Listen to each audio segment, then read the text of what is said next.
श्रोताओं नमस्कार। आज है विश्व उपभोक्ता दिवस और इस संदर्भ में हमें जानकारी देने के लिए आज स्टूडियो में पधारे हैं प्रकाश चंद्र जी पगारिया। आप चेयरमैन हैं जिला उपभोक्ता आयोग के, और प्रमोद जंवर साहब आप हैं अध्यक्ष मारुति सेवा संस्थान के। आप समय समय पर उपभोक्ताओं के अधिकारों के बारे में जन चेतना और अधिकारों के विषय को उठाते रहे हैं, जिससे उपभोक्ता को हो रही तकलीफ और उनकी समस्याओं का निवारण किया जा सके। तो स्टूडियो में आपका स्वागत। नमस्कार। ये बताया सर कि विश्व उपभोक्ता दिवस मनाने की हमें ज़रूरत क्यों महसूस हुई? विश्व में सबसे पहले 15 मार्च 1962 को अमेरिका में प्रेसिडेंट जॉन एफ कैनेडी ने उपभोक्ता अधिकारों की चर्चा पर अमेरिकन पार्लियामेंट में की थी, और उसी की स्मृति में 15 मार्च विश्व उपभोक्ता दिवस के रूप में पूरे विश्व में मनाया जाता है। विश्व उपभोक्ता दिवस और राष्ट्रीय उपभोक्ता दिवस, इन दोनों में अगर हम अंतर करना चाहें तो किस तरह से हम करेंगे? विश्व उपभोक्ता दिवस तो 15 मार्च को पूरे संसार में मनाया जाता है। हमारे देश में सबसे पहले उपभोक्ता संरक्षण अधिनियम 1986 में लागू हुआ था, और 24 दिसंबर 1987 माननीय महामहिम राष्ट्रपति महोदय ने इसको हस्ताक्षर करके और लागू किया था। तो एक्ट बना तो 86 में था, पर आम पब्लिक के लिए 24 दिसंबर 87 को लागू हुआ। इसलिए 24 दिसंबर राष्ट्रीय उपभोक्ता दिवस के रूप में मनाया जाता है, और 15 मार्च विश्व उपभोक्ता दिवस के रूप में मनाया जाता है। तो पगारिया सर, आप बताएं कि उपभोक्ता दिवस मनाने का वर्तमान संदर्भ में क्या महत्व है? देखा जाए तो इसके जो महत्व है वो वर्तमान समय में बहुत ज़्यादा है। हर व्यक्ति जीवन के हर सेक्टर में उपभोक्ता है। अब आपने कहा कि राष्ट्रीय संदर्भ में या अंतर्राष्ट्रीय संदर्भ में, तो उपभोक्ता तो चाहे राष्ट्रीय संदर्भ में देखा जाए और अंतर्राष्ट्रीय संदर्भ में एक ही व्यक्ति होगा। जैसे एक व्यक्ति ने यहाँ उसके कोई चीज़ खरीदी, वो घटिया किस्म की आ गई या उससे ज़्यादा पैसा ले लिया, तो वो उपभोक्ता के साथ अन्याय है। अमेरिका में भी यदि किसी व्यक्ति के साथ ऐसा हुआ तो वो भी उपभोक्ता, उसके साथ भी अन्याय है। तो उपभोक्ता का मतलब ये नहीं कि साहब राष्ट्रीय परिवेश में अलग हो जाए और अंतर्राष्ट्रीय परिवेश में अलग हो जाए, ये नहीं हो सकता। दूसरी बात है कि जो आपने बताया कि वर्तमान परिप्रेक्ष्य में, तो वर्तमान परिप्रेक्ष्य में जब से ये टेक्नोलॉजी आई है उसमें ज़्यादा इस प्रकार की संभावना हो रही है, ज़्यादा इस प्रकार के केसेस बढ़ रहे हैं। आजकल आपने देखा होगा कि अभी आपको मैं ताज़ा उदाहरण दूं, ऑनलाइन एक आदमी ने मोबाइल का ऑर्डर किया कि हमको इस कंपनी का मोबाइल, उसने पैसे भेज दिया। अब उसके पास मोबाइल का जब डिलीवरी आई, डिलीवरी खोला तो उसने देखा उसमें तो साबुन की टिक्कियाँ निकली। तो वो तो उपभोक्ता ठगा गया। तो उसके लिए तो उपभोक्ता आयोग की बहुत जरूरत पड़ी, उसको तो न्याय प्राप्त करना। इसी प्रकार से आप ट्रेन में गए, आपका रिजर्वेशन था, फिर भी आपको सीट नहीं मिली, तो आपके साथ अन्याय हुआ। आपको लाइट का बिल था, ज़्यादा आ गया आपके पास, वो आपके लिए उपभोक्ता, आपके साथ अन्याय हो रहा। पानी का बिल, आपका कनेक्शन बंद था, पानी की सप्लाई नहीं थी, फिर भी आपका बिल आ रहा, आपके लिए आपके पीड़ित उपभोक्ता हो आप। तो जीवन के हर क्षेत्र में, जैसे आप किसी private medical college, medical clinic में आप गए और आपने देखा कि यहाँ डॉक्टर अच्छा इलाज करेगा और आपका इलाज सही नहीं हुआ, तो उसके लिए आप पीड़ित व्यक्ति हो गए। बहुत सी बार आप जीवन के हर सेक्टर में, जहाँ पर भी आप होटल में गए, बुक कराए और वहाँ जाकर के आपको रूम नहीं मिला, तो आप पीड़ित व्यक्ति हो गए। तो आपने कहीं बाजार में कुछ चीज़ खरीदने गए, 100 रुपये की चीज़ ने 105 रुपये ले लिया, तो आपसे वो भी आप पीड़ित व्यक्ति। जैसा कि आपने बताया कि आम व्यक्ति जब एक उपभोक्ता बनकर ठगा हुआ महसूस करता है या पीड़ित महसूस करता है, तो ऐसी स्थिति में उपभोक्ता अपने अधिकारों का प्रयोग किस तरह कर सकता है? उपभोक्ता अपने अधिकारों का प्रयोग इस प्रकार से कर सकता है कि उसके साथ जो वाक़या हुआ है, उदाहरण के लिए मैं बता दूं कि जैसे एक आदमी ने कोई साबुन का एक पैकेट खरीदा, वो 100 रुपये की उसके ऊपर कीमत थी और उसे 105 रुपये ले लिए, उसे 5 रुपये ज़्यादा लिए। तो वो आकर के पहले तो उसी को कहेगा भाई आपने ज़्यादा लिया तो ये करो, वो कोई कार्रवाई नहीं करता है, तो फिर आकर के हमारे यहाँ एक परिवार वो पेश कर सकता है। उसके लिए कोई कोर्ट फीस की जरूरत नहीं होती, और ये भी जरूरत नहीं होती कि वो कोई अधिवक्ता नियुक्त करे, वकील नियुक्त करे, इसकी जरूरत नहीं होती। वो सीधा आकर के अपनी पीड़ित जो अपनी जो व्यथा है वो आकर के हमारे यहाँ रिटर्न में, लिखित में दे सकता है। देने के बाद में हम उस पर, उसके सामने वाले पार्टी को, पक्षकार, उसको नोटिस जारी करेंगे। उसके बाद नोटिस जारी, उसके बाद वो आएगा तो उसको कहेंगे भाई ये इसका, ये आपके ऊपर आरोप है कि आपने इसमें, आपको क्या कहना। तो वो कहेगा कि साहब इसमें ये है, हमारा जो भी है। उसके बाद में समरी वे में, बहुत संक्षिप्त तरीके में, जो प्राकृतिक न्याय के सिद्धांत है उनको ध्यान में रखते हुए हम उसका निराकरण कर देंगे। प्रमोद जंवर सर, आप बताएं कि जैसे कई बार जो हम उपभोक्ता क्रय विक्रय की जो चीज़ें करता है, इसमें कई बार बिल होना ज़रूरी नहीं है। कई जगह ऐसा है, जैसे अगर कोई यात्रा कर रहा है और हाईवे पे अगर वो कुछ नाश्ता करना चाहता है या कुछ चीज़ें खरीदना चाहता है, तो वहाँ पर MRP या अंकित मूल्य से कई ज़्यादा कीमत पर चीज़ें बेची जाती है और बिल भी नहीं दिया जाता है। तो इस संदर्भ में उपभोक्ता को क्या कार्रवाई करनी चाहिए? नहीं, बिल होना चाहिए, लेकिन है बहुत सारी परिस्थितियां जब बिल नहीं होता है। आप राशन का सामान लेते हैं, राशन कार्ड में तो एंट्री हो जाती है पर बिल नहीं मिलता है। लेकिन जहाँ भी उसको लगे कि उसके साथ चीटिंग हुई है, जैसे आपने हाईवे का उदाहरण दिया, हाईवे में आपने स्नैक्स लिए किसी भी स्टॉपेज पर और वहाँ से बिल तो आपको मिला नहीं है, लेकिन आपके साथ कुछ गड़बड़ हो गई है, तो आप उसकी शिकायत कर सकते हैं। यहाँ पर अब बिल नहीं है तो आपको उन परिस्थितियों के साथ ये प्रमाण तो देना पड़ेगा कि वहाँ हाईवे पे उपलब्ध थे। ओके, ट्रैवलिंग प्रूफ दीजिए आप और एक एफिडेविट के साथ सारी घटनाक्रम को लिखिए, तो उसको मंच मानेगा। कई बार ऐसा देखा गया है कि राष्ट्रीय राजमार्ग के आसपास जो ढाबे या रेस्टोरेंट संचालित हो रहे हैं, वहाँ पर जब किसी शीतल पेय पदार्थ को लेकर जब कीमत के बारे में जब नोकझोंक होती है, तो वो आपको उसी कीमत पे एक गर्म पेय पदार्थ पकड़ा देगा बिना रेफ्रिजरेटर में रखे हुए शीतल के स्थान पर। ये भी एक डेफिशिएंसी है सर्विस की, और इसके खिलाफ भी वही शिकायत की जा सकती है जैसे जहाँ अधिक पैसा लिया है और गुणवत्ता वाली चीज़ नहीं दी है, या ठंडी देनी चाहिए थी ठंडी नहीं दे के गर्म दे दिए, तो उसकी भी शिकायत वो कर सकता है। अगर किसी उपभोक्ता को एक्सपायरी निकल चुके या फिर एक 3 महीने 6 महीने जो पैकेज्ड फूड की जो अवधि होती है, उस अवधि के पश्चात अगर कोई चीज़ विक्रय कर दी जाती है, तो उस संदर्भ में साक्ष्य के रूप में अगर उपभोक्ता न्याय चाहता है तो उसे क्या करना होगा? उसको पहले तो परचेज बिल चाहिए और उसके साथ रेपर चाहिए या बॉक्स चाहिए जिसपे अवधि एक्सपायरी डेट लिखी हुई। ये 2 चीज़ें काफ़ी। अभी एक और ख़ास बात हुई है, नई चेंजेज आए जो, और बिल जो बनता है जैसे मॉल्स वगैरह में बिल बनते हैं, तो उस बिल में जो बार कोड बोतल पे लिखा पैकिंग पे लगा हुआ है, वही बार कोड बिल में भी आ जाता है। तो अब ये कहने की गुंजाइश भी कम रह गई है कि साहब ये वो प्रोडक्ट नहीं था, दूसरा प्रोडक्ट था।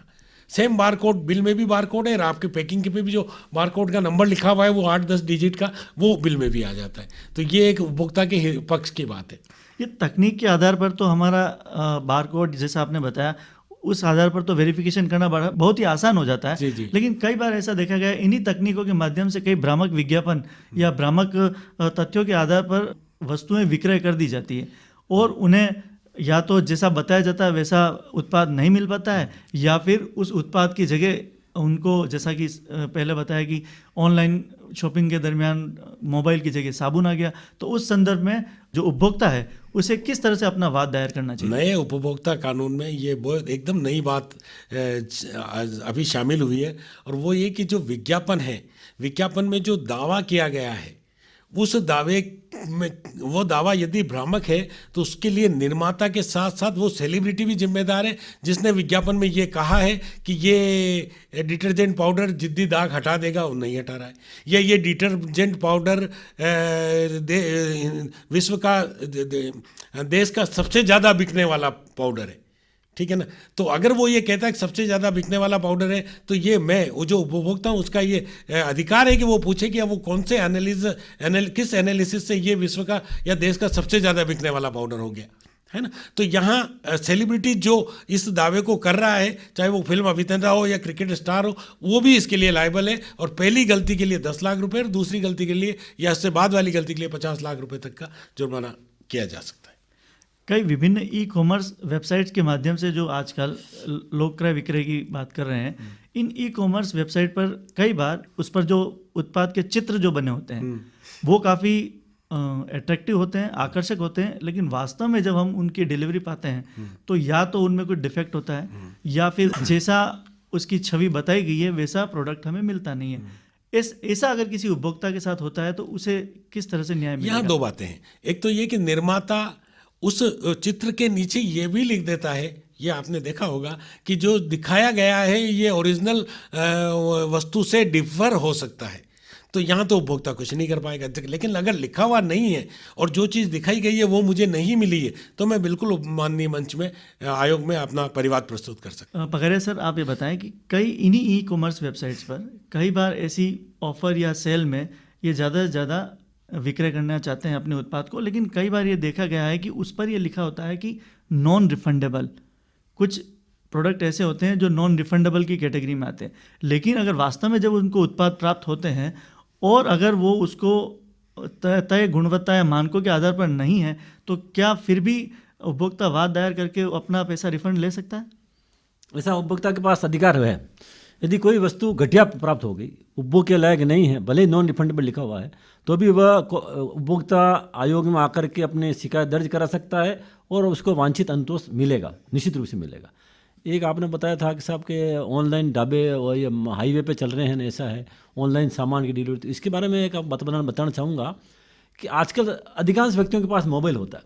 आप किसी भी ढाबे से कुछ खरीदे तो आप किसी भी सामने अपने मिलने वाले को कह दो, अपने जो साथ में उसी कह दो कि तुम फोटो ले ले, मोबाइल में उसको ले ले, मोबाइल में वो आ जाएगा तो आपको प्रूफ हो जाएगा आपने वहाँ से खरीदा, भले बिल मत हो तो भी आपके एक तरह से प्रूफ के रूप में हो गया कि वो है। इसी प्रकार से आपके ऑनलाइन सामान देने के लिए कोई डिलीवरी बॉय आया तो आप सामान जो भी लो, डिलीवरी लो, उसके लिए उसी समय उस डिलीवरी बॉय को ही उसको उसकी हाजिरी में ही अब उसके बॉक्स को खोलो। बॉक्स को खोलने के बाद उसमें क्या चीज़ निकलती है उसका भी आप पूरा उसका वीडियो बना लो मोबाइल से। अब उसमें हो जाएगा कि आपको मोबाइल की जगह साबुन की बट्टी निकली तो भी वो उसमें आपका प्रूफ हो जाएगा। वो जो डिलीवरी बॉय देने वाला वो भी उसमें आपको नज़र आ जाएगा कि ये बॉय डिलीवरी देना आया और इसके सामने खोला गया और इसमें साबुन निकला। या कोई गलत चीज़ निकली, एक अभी केस आया कि साहब हमने 12 नंबर का जूता ऑर्डर किया था और 9 नंबर का आ गया, और तो वो उसमें सर्विस में डेफिशिएंसी। तो ऐसा जो केसेज आ रहे हैं उसमें आजकल तो हर व्यक्ति के पास मोबाइल था, उसके वो बना करके और कर सकता है कि साहब ये देख लो इस दिन आया था और ये हमने किया था। समय समय पर जैसे उपभोक्ता मंच द्वारा लोगों की जागरूकता के प्रयास किए जाते हैं, लेकिन कई बार ऐसा देखा गया है कि लोगों तक ये जागरूकता पहुंच नहीं पाई है, या फिर लोग अगर ये चाहते भी हैं कि ये हम इस संबंध में वाद दायर करें या फिर हम ये शिकायत दर्ज करें, तो क्या आयोग द्वारा ऐसे कोई टोल फ्री नंबर या फिर इस तरह सा कोई ऑनलाइन पोर्टल है जिस पर वो अपनी शिकायत दर्ज कर सकता है? आजकल ऑनलाइन का भी प्रावधान कर दिया गया है, ऑनलाइन भी शिकायत दर्ज करा सकते हैं, इसमें कोई दोहरा की बात नहीं। और उसकी प्रक्रिया भी चल रही है क्योंकि ये भी नया कानून है और इसमें करने में थोड़ा सा हमारे स्टाफ को और वहाँ से ऊपर से जो NDC जो है ना उसमें प्रशिक्षण दिया जा रहा है कि किस प्रकार से ऑनलाइन आती है उसको करना, दर्ज करना और ये करना, तो उसमें भी लोगों को समस्या नहीं आएगी। आज के बाद में अब ये भविष्य में जो है बहुत ही शीघ्र ऑनलाइन शिकायत दर्ज हो जाएगी। और इसके अलावा आप कह रहे हो कि बहुत से लोगों को समस्या नहीं पहुंचती है, तो इसके पीछे मेरे ख्याल से 2 कारण हो सकते हैं। एक तो जनता बहुत सी बार होते हुए छोटी चीज़ों को इग्नोर करने की एक भावना रहती है कि अब 10-20 रुपये 50 रुपये का मामला कौन जाए, ऐसा उनकी भावना है। दूसरी बात, बहुत सी बार परिवाद पेश कर देते हैं तो उसके बाद वो आना छोड़ देते हैं, आना ही न तो वो आते हैं न उनके वकील साहब आते हैं, तो बहुत सी बार उसके कारण भी डिले हो जाता है। तो ये है कि यदि आपको वास्तव में है तो आपको उस मामले को अंतिम अंजाम तक, मुकाम तक पहुंचाने के लिए आपको बार आना पड़ेगा। बार आने का मतलब ये नहीं कि पार्टी खुद आवे, अपने अधिवक्ता को या अपने एजेंट को कभी भी सकते हो, नहीं भी आवे तो भी वो कह सकता है साहब जब भी जरूरत पड़ेगा आप मेरे को बुला लेना। आजकल तो हमने क्या कर दिया है कि जो परिवादी है उसके मोबाइल नंबर, उसके व्हाट्सअप नंबर, उसका स्थायी पता, उसका ईमेल एड्रेस वो भी ले लिया, ताकि वो भी नहीं आता हम उसको सूचित भी कर सकते हैं कि भाई इसमें ये है और इसमें आप आओ अपना रख सकते। तो आजकल जनता की सुविधा के लिए, फरियादी की सुविधा के लिए हम अधिक से अधिक उसको राहत मिले, ऐसा प्रयास उसमें है। आम व्यक्ति हो चाहे बड़े से बड़ा आदमी हो चाहे निश्चित से, सबके लिए ये आज के काम समय में बहुत ही लाभकारी है। इसमें 5 लाख रुपए तक यदि कोई रिलीफ मांगता है तो उसमें एक पैसा भी उसको न्याय शुल्क नहीं अदा करना पड़ता, और 5 लाख से ऊपर का यदि कोई मामला है भी सही तो न्याय शुल्क है वो एक तरह से नहीं बता, मामूली टोकन के रूप में, संकेत के रूप में। बाकी तो इसका जनता ने इसको कल्याणकारी कानून समझ करके जनता को राहत देने के लिए नया कानून बनाया। इसमें जनता के लिए बहुत से नए अच्छे उपभोक्ताओं के लिए प्रावधान किए गए। अब बात ये है कि उपभोक्ता आवें और अपना ऐसे मामलों को लावें तो उसको निश्चित रूप से संतोष मिलेगा, राहत मिलेगी। वो जो टोल हाईवे पे है ना, हाईवे वाला कोई डिस्प्यूट हो तो पहले तो ये था, इस नए कानून से पहले वाले कानून में, कि जहां विवाद पैदा हुआ है आप वहीं शिकायत कर सकते। अब नए कानून में आपके साथ कलकत्ता में भी झगड़ा हुआ, अगर आपका होम एड्रेस उदयपुर का है तो आप यहाँ कर सकते हो। ये बहुत बड़ी बात है। जमर साहब आप बताएं कि जैसे उपभोक्ता जो है किसी बात को अगर दायर करना चाहता है तो क्या उसकी किसी चीज़ को जब उसने खरीदा है और उस वाद दायर करने के बीच में कोई दिवस निश्चित है, इतने दिवस के भीतर ही उसे ये वाद दायर करना होगा, या फिर वो किसी भी समय आकर अपनी पीड़ा को रख सकता है? विवाद उत्पन्न होने के अधिकतम 2 वर्ष की अवधि में उपभोक्ता वाद दायर कर सकता है। अधिकतम 2 वर्ष की अवधि।